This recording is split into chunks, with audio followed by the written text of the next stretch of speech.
2018 was a very interesting year for music fans, but a lot of the entertainment didn't actually come from the music. It was shoe throwing, scathing diss tracks, Instagram threats, theft of girlfriends, public beatings, and of course, child reveals that kept fans on the edge of their seats.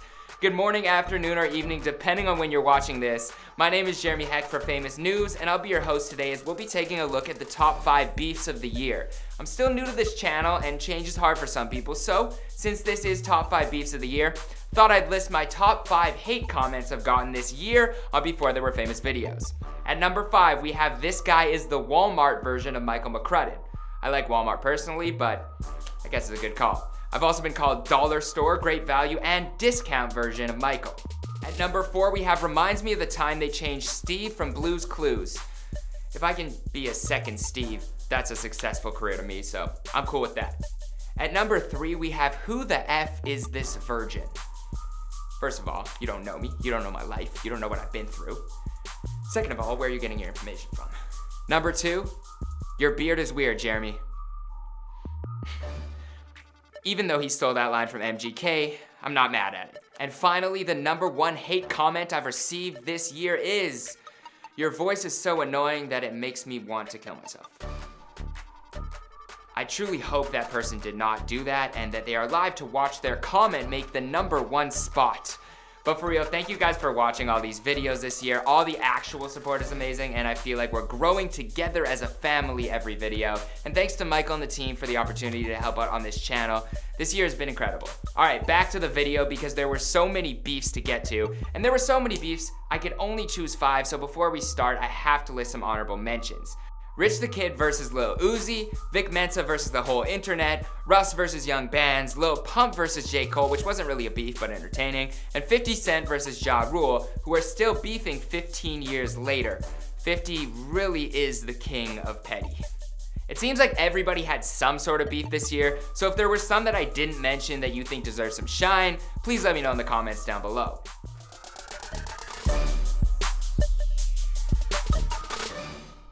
But there is a lot to cover, so let me get into the official top 5 list. Coming in at number 5, we have a rare rap beef with some actual rapping between Tory Lanez and Joyner Lucas. For a more in-depth rundown of this video, I did a versus video on it for this channel, and it was labeled by one commenter as the whitest thing he's ever seen.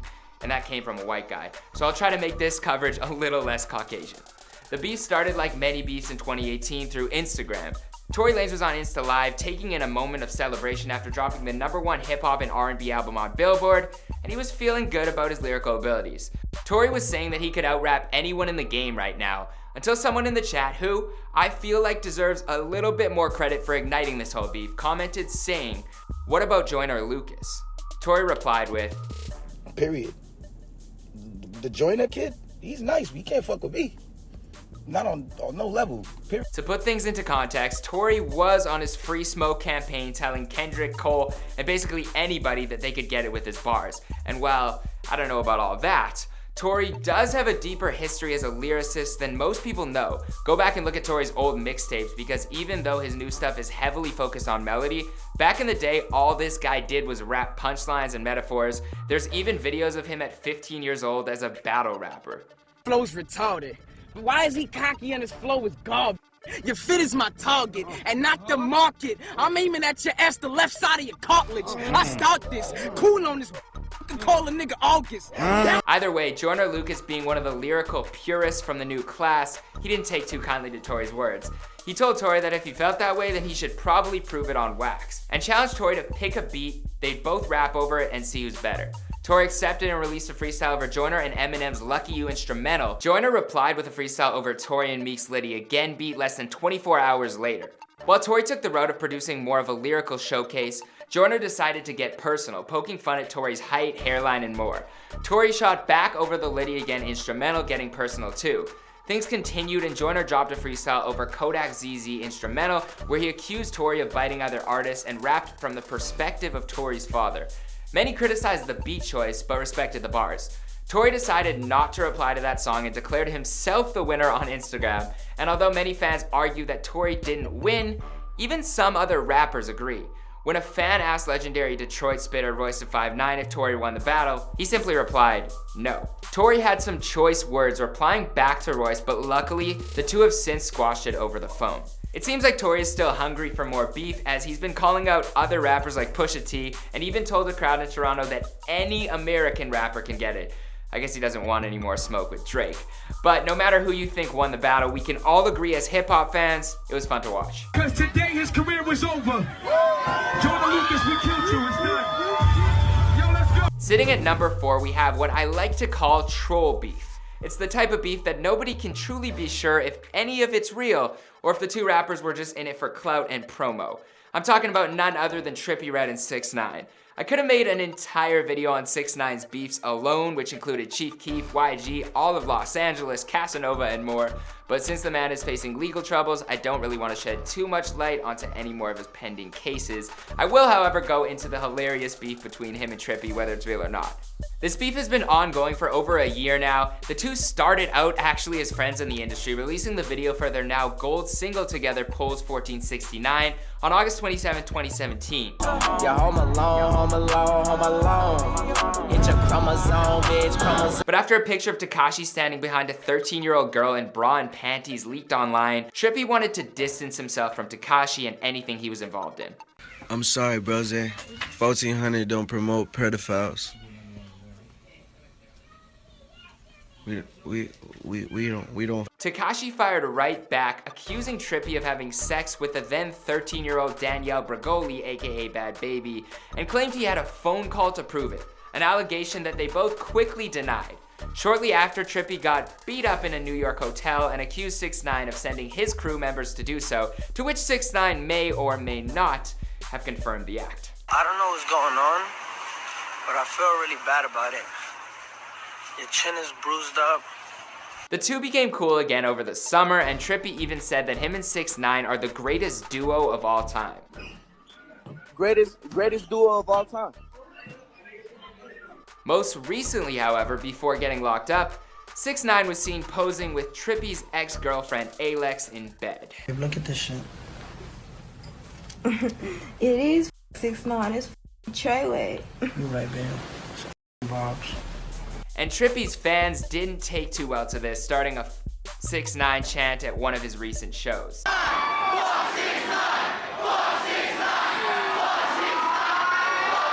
think I just censored myself for the first time. 6ix9ine stirred up controversy every other week though, and this was just one beef that I thought was worth highlighting. Hopefully everything works out in that man's case and for his family.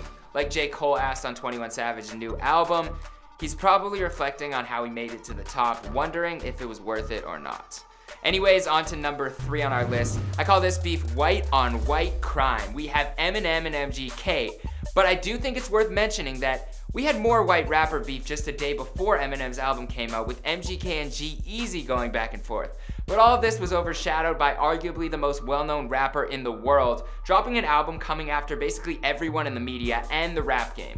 I'm honestly just glad that I wasn't working for this channel when that dropped, because I may have accidentally said something to catch a bar on Kamikaze. He was coming for everybody, including the kid from Cleveland, Ohio, MGK.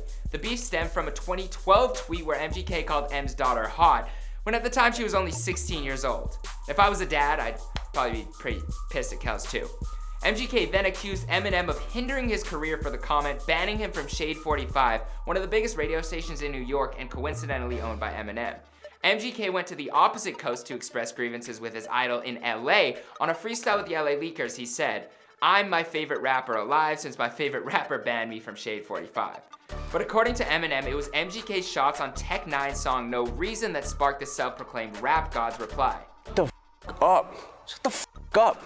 Now I'm in this fucking weird thing because I'm like, I gotta answer this. Either way, whatever officially made Eminem mad, he was angry enough to call out Kels on the song Not Alike.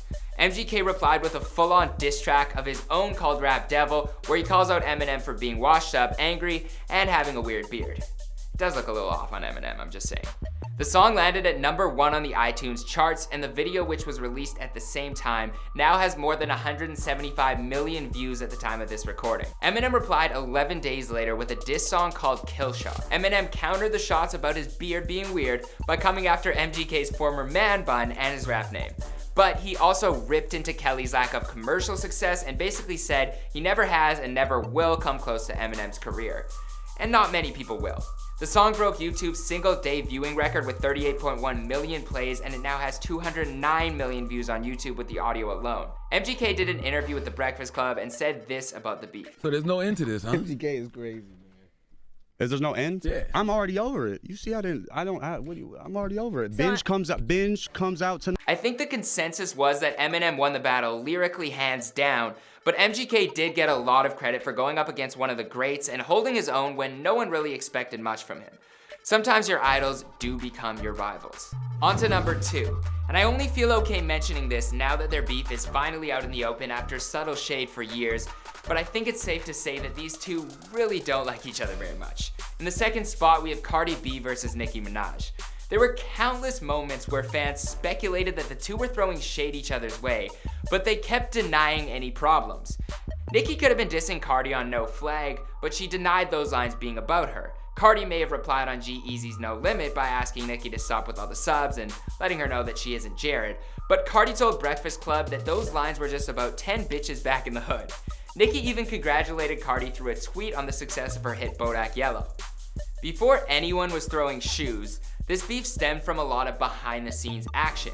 One of the most notable instances came about during the recording of the Migos hit Motorsport, which features verses from both Nicki and Cardi. The story goes that Nicki was originally on the song with Quavo and had a verse throwing shots towards Cardi. Cardi, who was dating Offset of the Migos at the time, heard the verse and asked them to tell Nicki to change the lines towards her and to put her on the song. After a leaked version of the song was played online by DJ Academics, we found out that the line in question included, "If Cardi the QB, I'm Nick Lombardi." The Vince Lombardi trophy is the name of the Super Bowl trophy and legendary NFL coach, basically saying that Cardi is just a player while Nicki is the coach and the real trophy of the league. So when Cardi heard that line, understandably, she wasn't pleased. I heard the track. Right. Her verse was in Finnish. Well, it's not the verse that is on right now. And the song ended up being released with all three Migos, Nicki and Cardi, with the two rappers being the highlight of the song. When Nicki did her first live radio appearance to promote her singles Barbie Tings and Chun-Li with Zane Lowe, Nicki was tearing up talking about how ungrateful Cardi was to be on a song with her. And saying thank you. The first interview she did after Motorsport came out, it just really hurt me because she looked so aggravated and angry, and the only thing she kept saying was, "Oh, I didn't hear that verse. She changed her verse." Like, I was like. The two took a picture together at the Met Gala, and it seemed like it was all love. But we all know a few girls who take smiling pictures with their worst enemies and compliment them in the comments below. God, I love your skirt. Where did you get it? It was my mom's in the 80s. Vintage. So adorable. Thanks. That is the ugliest effing skirt I've ever. Nicki accused Cardi and her team of paying to have her record get more spins, and Cardi replied to the payola rumors at the VMAs saying, all the love that my fans, that my friends, that everybody shows me is genuine, is beautiful, and that's something that God give me that you can't buy. On September 7th, the bubbling beef finally started to cook as the two got into a fight at New York Fashion Week during a party. The fight apparently stemmed from Nicki liking some tweets about Cardi being a bad mother, and Cardi had had enough of the fake love. Cardi allegedly threw a shoe at Nicki's head. She was escorted out while Nicki stayed inside. Who are you? Nicki Minaj. You're Nicki Minaj. Okay, all right. Now this is the shoe that Cardi B threw at you. Nicki said that she was embarrassed by the event, while Cardi took to Instagram to state, "When you mention my child and make comments about my abilities to take care of my daughter is when all bets are fucking off." Nicki took to Queen Radio and accused Cardi of having strippers beat up, and Cardi responded on Instagram with what seemed like 100 videos calling out Nicki for lying about endorsement deals and more. How convenient is that? Wow, how convenient is that? Then Nicki called out Cardi on Tekashi's song Mama, alleging that she slept with DJ Self to get her record spins. But Cardi denied that, saying she's never even flirted with the man, and that's where we're at right now. But seeing as how Cardi has a project coming out soon, she'll be doing promo runs, and if there's one thing we know about Cardi, it's that she's never been one to hold back what's on her mind. So I'm looking forward to seeing where this beef goes in the new year. At number 1, Drake went on a forgiveness tour this year, putting to rest his old beefs with Chris Brown, Tyga, Trey Songz, and more, and bringing out his once nemesis Meek Mill on stage in Boston, where the two praised each other. They even collabed together for Going Bad off of Meek's Championships album. But it wasn't all love and peace for the Canadian. Sitting at the number 1 spot, we have Drake versus Good Music's very own Pusha T and Kanye West. On May 25th, Pusha T released his 3rd solo studio album, Daytona, the self-proclaimed rap album of the year. The entire album was produced by Kanye West, who was back on his soulful sampling game. But it was the last song, Infrared, on the 7-track album that pinched a nerve with Aubrey. Pusha seemed to be replying to Drake's shots from his 2017 Two Birds, One Stone, where he went at Cudi and Push. Push said, "It was written like Nas, but it came from Quentin," referencing Quentin Miller, Drake's former ghostwriter and the man who was unintentionally at the heart of his beef with Meek.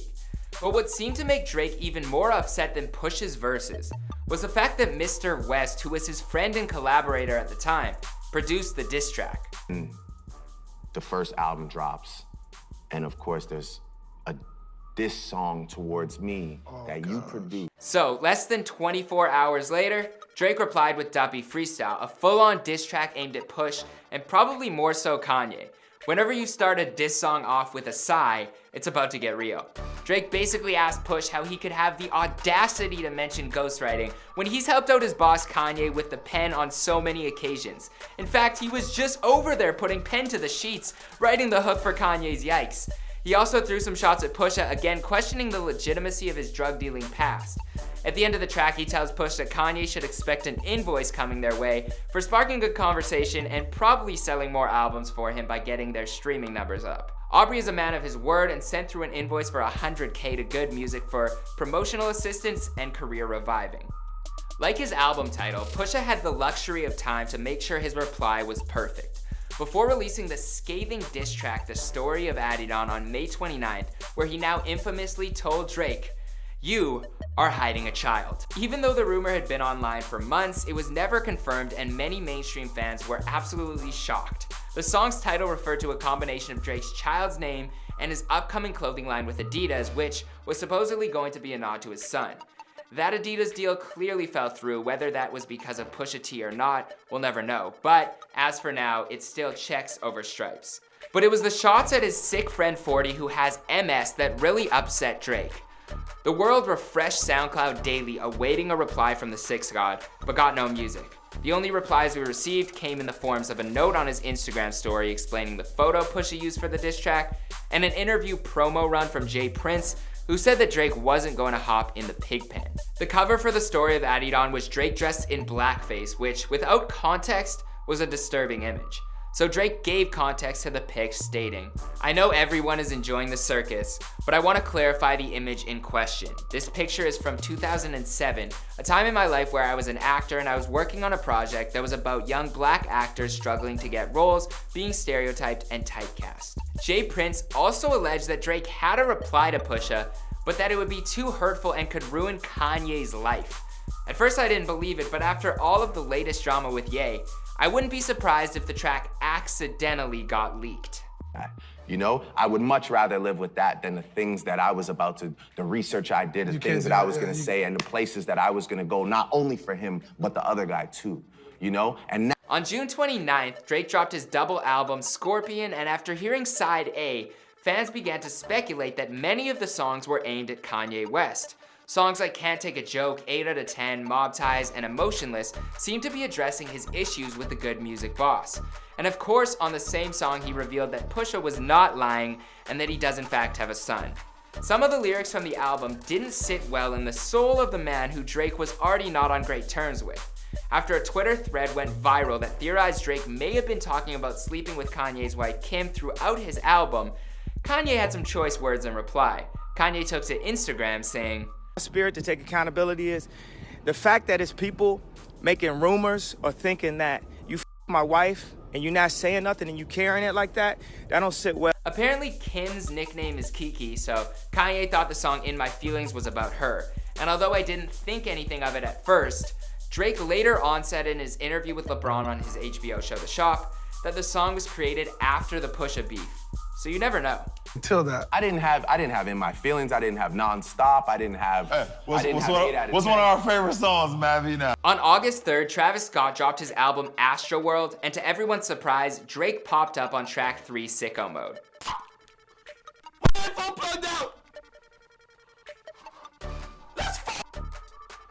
It didn't take long for fans to think that Drake was hinting at some things about Kanye on the song. However, it did take Kanye about 4 months to get upset about it, heading to Twitter and claiming that Drake was threatening him and his family. Drake's only reply was posting crying, laughing emojis on his IG story in classic Drizzy fashion. I still think Kanye was more upset that he was threatening the sales to his Yeezy 350s than he was with Drake threatening his family. I wonder how many of his friends had to stop wearing their 350s around him. Apparently the two got on the phone, but I think their issues are far from over. But that's it for this Year in Beefs video.